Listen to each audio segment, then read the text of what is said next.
है ना, आपकी रूह भी कांप जाएगी। फिर भी मैं उनसे प्यार करती थी, इस घर में रुकी थी। उनकी इतने कुत्तों की तरह मारा था मुझे, कुत्तों की तरह। जब बता मैं प्रेग्नेंट थी, 4 महीने की बेटी मेरे पेट में थी, तब मार रहे थे। मेरा गला बंद कर दिया था, बिल्कुल मुंह बंद करके चाटे मार रहे थे। इस कमरे में बंद थी मैं। ये रिकॉर्डिंग मैं आपको सुनाऊंगी, सबको कुत्तों की तरह मारते पीटते थे। सारे सबूत मेरे पास थे। अगर मैं यहाँ इस घर से बाहर जाती, सारी दुनिया को सच्चाई पता चल जाती।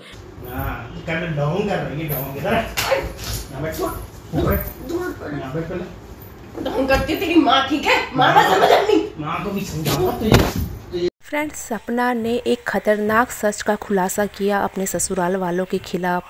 सपना ने बताया कि आप लोग मेरे ससुराल वालों को इतना अच्छा समझते हैं और मैंने भी कभी ये चीज़ जाहिर नहीं करी उन्होंने मेरे साथ कितना बुरा सलूक किया।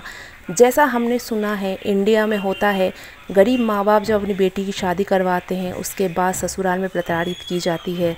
सपना को देख के ऐसा लगता नहीं था कि उनके ससुराल में कोई कुछ ऐसा होगा, पर अब सपना ने जब एक कॉल रिकॉर्डिंग वायरल करी अपने पति की और कुछ सच जो है उन्होंने खुलासे किए, उसमें पता चला कि सपना के जो सास ससुर थे, मतलब जो है वो सपना को कितना ज़्यादा परेशान करते हैं, सपना को कितना ज़्यादा जीना हराम कर रखा है। और उनके जो पहले पति सूरज चौधरी थे, जिसको हम बहुत अच्छा समझते थे, वो सपना को बहुत ज़्यादा घर में मारा पीटा करते थे। सपना ने कहा कि वो पति नहीं था, वो पति के रूप में कुछ और ही था। मेरी किस्मत ख़राब थी जो मेरी उससे शादी हुई। मेरे माँ बाप गरीब थे, मेरे माँ बाप ने कभी नहीं सोचा कि मेरे शादी किससे करवा रहे हैं। मेरी ज़िंदगी ख़राब कर दी उन लोगों ने घर में।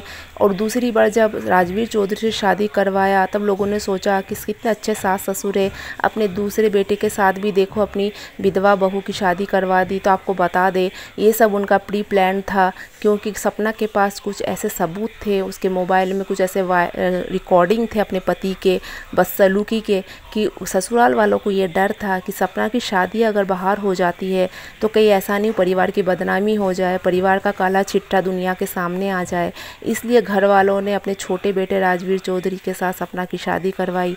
हालांकि राजवीर चौधरी बहुत अच्छे इंसान थे, उन्होंने अपने आंखों के सामने अपनी भाभी पे जुल्म होते हुए देखा है कि कैसे उनके भैया दरवाज़ा बंद करके सपना का मुंह दबाते थे। और सपना उस टाइम 6 मंथ प्रेग्नेंट थी। कैसे लोग ये शर्म भी नहीं आती इतना सा, क्या कहे अब उस इंसान को। उस इंसान को तो भगवान ने ही सज़ा दे दी है, क्योंकि वो इंसान तो अब दुनिया में ही नहीं है कि उस इंसान को हम कोसे। पर उसके कर्म इतने बुरे थे कि आप पता नहीं वो कहाँ होगा। साथ में माँ बाप के कर्म इतने बुरे हैं जिसकी सज़ा बच्चों को मिली। एक अच्छा बच्चा इन सब चीज़ों में रह गया। राजवीर चौधरी इतने अच्छे इंसान थे कि पर माँ बाप के कर्मों की सज़ा और भाई के कर्मों की सज़ा राजवीर चौधरी को भी